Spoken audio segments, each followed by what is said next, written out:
Hello student, आज के इस वीडियो में हम लोग बात करेंगे डायमेंशनल फार्मूला की। अगर आपको किसी भी फिजिकल क्वांटिटी का डायमेंशनल फार्मूला अगर निकालना है तो आपको उसको सबसे पहले कन्वर्ट करना पड़ता है फंडामेंटल क्वांटिटीज़ में।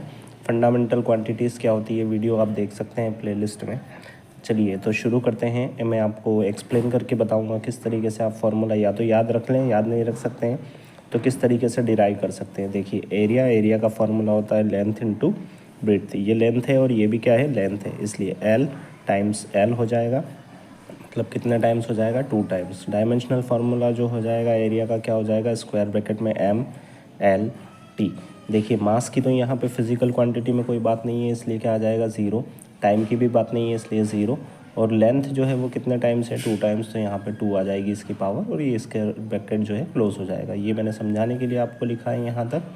आपको डायरेक्ट ये याद रखना है, याद नहीं रख सकते हैं तो इस तरीके से डिराइव भी कर सकते हैं। वॉल्यूम के लिए क्या हो जाएगा, वॉल्यूम में आता है length into breadth into height. तो इसके लिए L into L into L, L two the power कितनी हो जाएगी, 3 हो जाएगी। और ये हो जाएगा एम नॉट, क्योंकि मास का कहीं कोई जिक्र नहीं। लेंथ 3 टाइम्स, टाइम 0 टाइम्स, क्योंकि टाइम का भी यहाँ पे कोई जिक्र नहीं है। इसी तरीके से अगर हम बात करें डेंसिटी की, तो डेंसिटी के लिए फॉर्मूला क्या होता है, मास ओवर वॉल्यूम। तो वॉल्यूम के लिए तो आपको फंडामेंटल क्वांटिटी पता ही है, एल टू दी पावर कितनी होती है, 3। यहाँ पे मास का जिक्र हुआ है इसलिए क्या आ जाएगा, एम आ जाएगा। तो डायमेंशनल क्वांटिटी, डायमेंशनल फार्मूला क्या बन जाएगा, m1, क्योंकि 1 टाइम है। एल जो है इसको अगर आप ऊपर लेके जाएंगे तो पावर क्या हो जाएगी, नेगेटिव हो जाएगी, एल टू दी पावर -3। और टाइम का कोई जिक्र नहीं है इसलिए आ जाएगा 0। इसी तरीके से अगर हम लोग बात करें स्पीड या वेलोसिटी की, स्पीड या फिर वेलोसिटी की, तो इसका फार्मूला क्या होता है, इसका फार्मूला अगर हम लोग देखें तो displacement upon time, displacement upon time.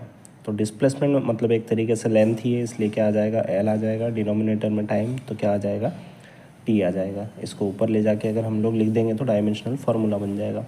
देखिए, एम मास का कोई जिक्र नहीं इसलिए 0। लेंथ कितने टाइम से, 1 टाइम से। टाइम पावर नेगेटिव हो जाएगी क्योंकि न्यूमरेटर में आएगा। ये डायमेंशनल फार्मूला आ गया स्पीड का या वेलोसिटी का। इसी तरीके से अगर हम लोग बात करें एक्सेलरेशन की, तो एक्सेलरेशन के लिए डायमेंशनल फार्मूला यहाँ पे अगर जनरली हम लोग देखें, फार्मूला क्या होता है, चेंज इन वेलोसिटी अपॉन में क्या आ जाएगा, यहाँ पे टाइम आ जाएगा। देखिए, वेलोसिटी जो है, वेलोसिटी को हम लोग लिखते हैं क्या, डिस्प्लेसमेंट अपॉन टाइम। ठीक है, वेलोसिटी को हमने ये लिख दिया है डिस्प्लेसमेंट अपॉन टाइम, और डिनोमिनेटर में ऑलरेडी क्या है, टाइम है।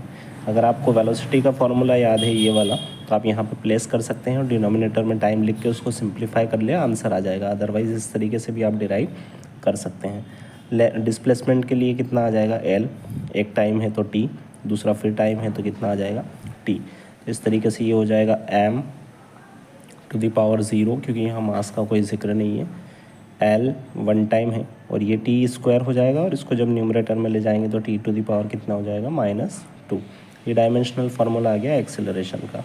आप चाहते तो डायरेक्ट भी कर सकते थे। देखिए, इसका डायमेंशनल फार्मूला होता है m0 L1 T to the power -1, और जो टाइम है उसका क्या है, डिनोमिनेटर में टी आ जाएगा। इसको जब आप ऊपर ले जाएंगे तो पावर कितनी हो जाएगी, -1, -1 और -1 ये कितने टाइम्स आ जाएगा, 2 टाइम्स, ऑलमोस्ट यही आना है ये।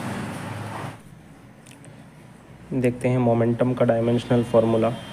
तो मोमेंटम इनटू क्या इज़ इक्वल्स टू क्या होता है, मास इनटू वेलोसिटी। ठीक है, तो आप इसको ऐसा लिख सकते हैं, मास तो फंडामेंटल क्वांटिटी है, वेलोसिटी को लिख सकते हैं डिस्प्लेसमेंट अपॉन टाइम। तो इस तरीके से इसको सिंप्लीफाई करेंगे तो देखिए, mass as it is, displacement के लिए आ जाएगा एल और टाइम के लिए आ जाएगा टी। इसको अगर न्यूमरेटर में ले जाएंगे तो ये क्या हो जाएगा, एम एल टी इनवर्स 1। इस तरीके से ये मोमेंटम का डायमेंशनल फार्मूला सिंप्लीफाई कर लिया। आप चाहें वेलोसिटी का डायरेक्ट फार्मूला यहाँ पे रख सकते हैं, एम इंटू वेलोसिटी के लिए होता है एल टी इनवर्स। ठीक है, तो इस तरीके से ये डायमेंशनल फार्मूला, स्क्वायर ब्रैकेट में लिखें इसको, ये हमारा डायमेंशनल फार्मूला बन गया मोमेंटम के लिए। अगला अगर देखें हम लोग, इम्पल्स का फार्मूला बनता है फोर्स इनटू टाइम। ठीक है, ये तो फंडामेंटल क्वांटिटी है, इसको फंडामेंटल में कन्वर्ट करेंगे तो फोर्स मतलब क्या होता है, मास इनटू एक्सेलरेशन। अब अगर आप लोगों को एक्सेलरेशन का डायमेंशनल फार्मूला है तो डायरेक्ट ये लिख सकते हैं, या फिर आप इसको ऐसा लिख सकते हैं, मास एक्सेलरेशन को हम लोग लिखते हैं वेलोसिटी अपॉन टाइम, यहाँ पे भी आ जाएगा टाइम। वेलोसिटी जो है वो भी फंडामेंटल नहीं है, इसको फंडामेंटल में कन्वर्ट करें, mass into 1 upon time. Velocity को लिखते हैं हम लोग डिस्प्लेसमेंट अपॉन टाइम, और ये आ जाएगा यहाँ पे टाइम। देखिए एक टी से टी कैंसिल हो जाएगा, यहाँ पे मास के लिए बन जाएगा m, डिस्प्लेसमेंट के लिए आ जाएगा l, और डिनोमिनेटर में बचेगा l।